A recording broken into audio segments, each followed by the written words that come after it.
Welcome to our tutorial for our Farmhouse changeable plank. I'm going to start with the backboard first, and I'm just going to use the baby wipe method with some white paint, and I'm going to go up and down the same direction as the shiplap. I use this method a lot. I like to see the grain show through. You certainly don't have to put it on with the baby wipe or a wet paper towel. You can use a brush or a paint roller or a sponge, whatever you prefer. I like kind of the rustic look of putting it on this way. It also dries very quickly and gives some character to the piece. So I am just putting it on, following the line of the shiplap, getting just one coat on the whole thing. Now you can see that I am putting paint down into those shiplap lines, and I'm sure you probably want to see those. So we will clean those out. I usually kind of go over it just a few times to sort of even the paint out. Sometimes by just turning my baby wipe around to a clean section, which has more moisture, it will do the trick to even out the streaks. I'm just kind of rubbing it back and forth to sort of soak it in. This is really a faux stain. If you have a vinyl picker or a T-pin, a straight pin, any kind of sharp object, you can just clean any excess paint out of those shiplap lines. Before I started, I also painted the little cross pieces, which we will glue those on here in a minute. I'm gonna lift that out of the way and bring over some of our other pieces. There is an option for doing a rocket. I previously painted this. I'm just going to put a little glue on there and attach the top of it. It gets some stars. So it has 5 different size stars. I'm going to use some white paint, and I'm going to just I always recommend doing an up and down method. I'm putting it on the side of my foam brush, and I'm going to use it up and down. I'm pushing it with my finger. I'm not doing this motion with the tip of it. I'm using the side. Do that, turn it around. We don't want a ton of paint. Less paint is more. The biggest issue I find most people having with any of our projects is they use way too much paint. We try and give you plenty. I'm sure you should always have extra, but your project is going to come out so much nicer if you use layers, thin layers, and add on, rather than trying to kind of glop it all on at one time. So I quickly got those covered. Again, I'm just using the side of my brush to do that in an up and down motion. Let me bring my rocket back over here. I'm going to use what little wee bit of paint is left on my rocket, and I'm kind of just going to give the illusion of some curvature to my rocket. You can do this any way you want. You don't have to do this. I'm gonna just put a little there. I'm just barely brushing it on the edges. And again, there's barely any paint on my brush. You can see it's not globbed with paint. You can, add a little details to the little tail of the rocket if you so desire. Okay. And simply then, we're just going to attach our stars with some super glue. In your kit, you have the little tube. I use the bottle of Loctite in the shop. Regardless of what you're using, remember, you don't need tons and tons of glue. You want to be more conservative with it, just from the standpoint of safety wise. You don't want to be gluing anything that doesn't need to be glued, but just a little dot will do ya. I just quickly added those on, and my rocket's good to go. We will talk about the Velcro part here in just a sec. One of the other options for our interchangeable is a flower. I really like kind of the natural wood, so I didn't paint this. You absolutely could paint that again in an up and down motion. I did paint the background of mine with some brighter colors. I just used some of the green and teal and purple for my top. I will do the same thing, just dots of glue here and there is really all you need. You don't want to be drawing great big lines of glue, because once you put that down, you're going to squish it and you'll have it coming out, and then it'll dry clear, but it'll dry shiny, okay? So I just put dots in a bunch of different places.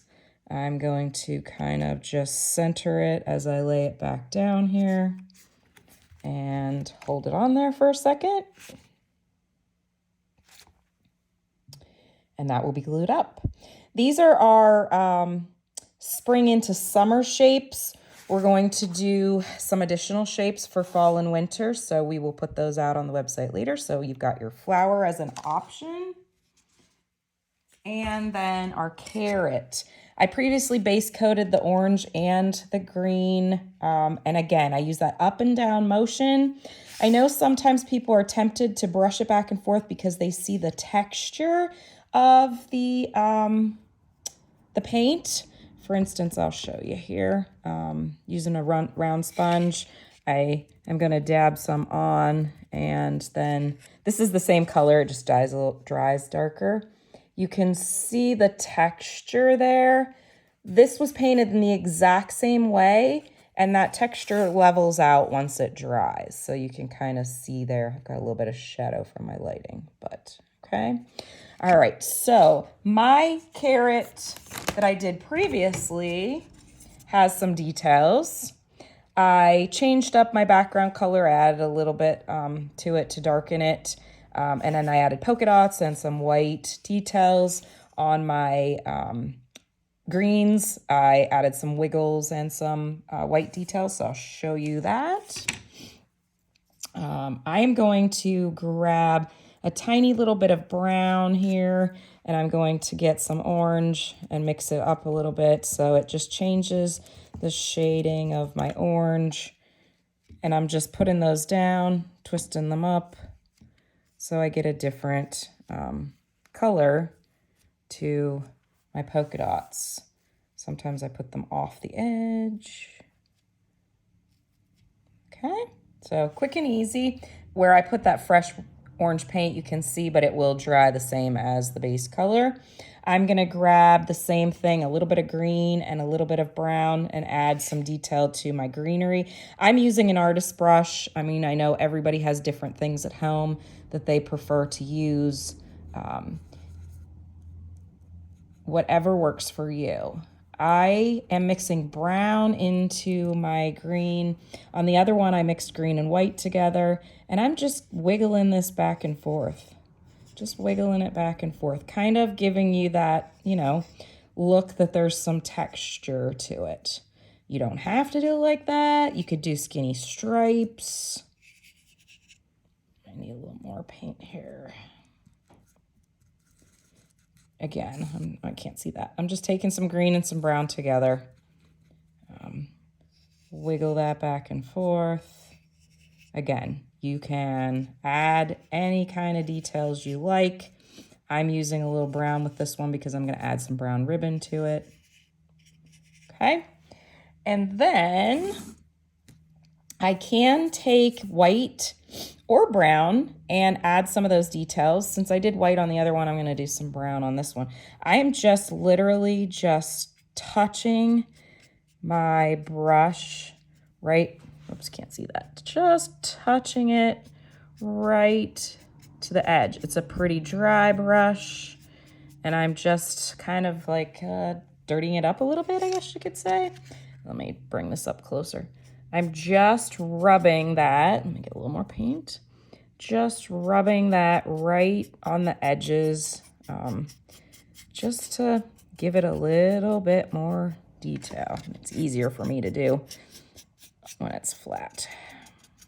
Okay, so you're just kind of dirtying it up a little bit. All right, so there is my carrot. Now, I am going to take, for this one, I have some brown ribbon. The brown in the ribbon in our kits may vary depending on what we have available at the time.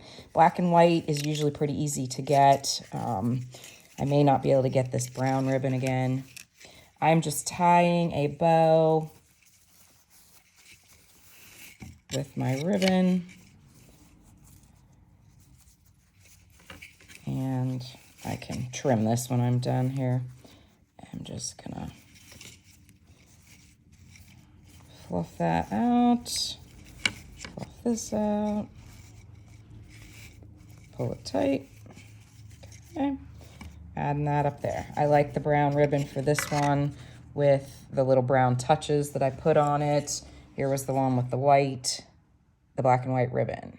Okay, if you have a request in your kit, tell us, and we can try and accommodate a certain color scheme. Okay, so we've got that ready. Let's go back to our plank. We certainly could add more paint. We could sand it if we wanted to. We could add some additional, I'm gonna take this is just my baby wipe that I already used, grabbing a little bit of brown paint on my baby wipe. I'm just kind of putting a little bit on here. Then I'm going to turn it to a clean spot, give it a rub. That is something that you can do to add additional little character to your board. It shows up a lot darker on camera than it does actually in reality. So that is something you can do. You can do some flecking with your brush. This brush may not work so good, but yeah, a little bit. You can fleck some details on there. My brush wasn't totally wet, so let me see if you can see some of those details. Okay, so once you have your board done, you are going to just put some super glue on your two little braces. You can really put these anywhere you'd like, as far as high, low on your board.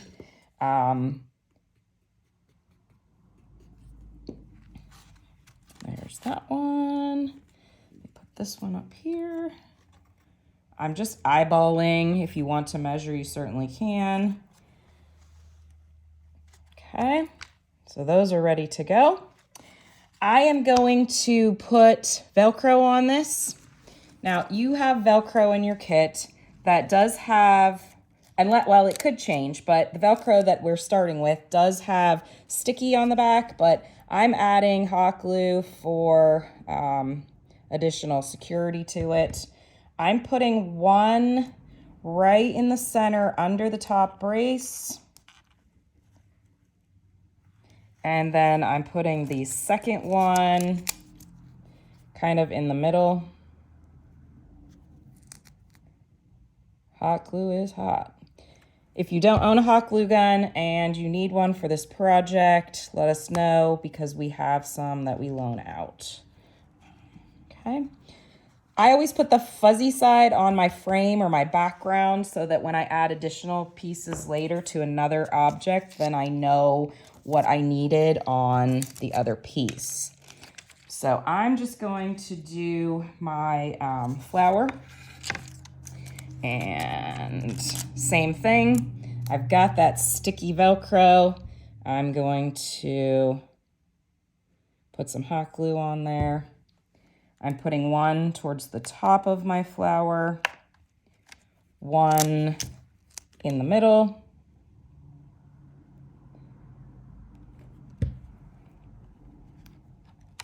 Velcro is pretty forgiving. You don't have to be spot on with where it has to go. Okay, so, and then that will Velcro right into place.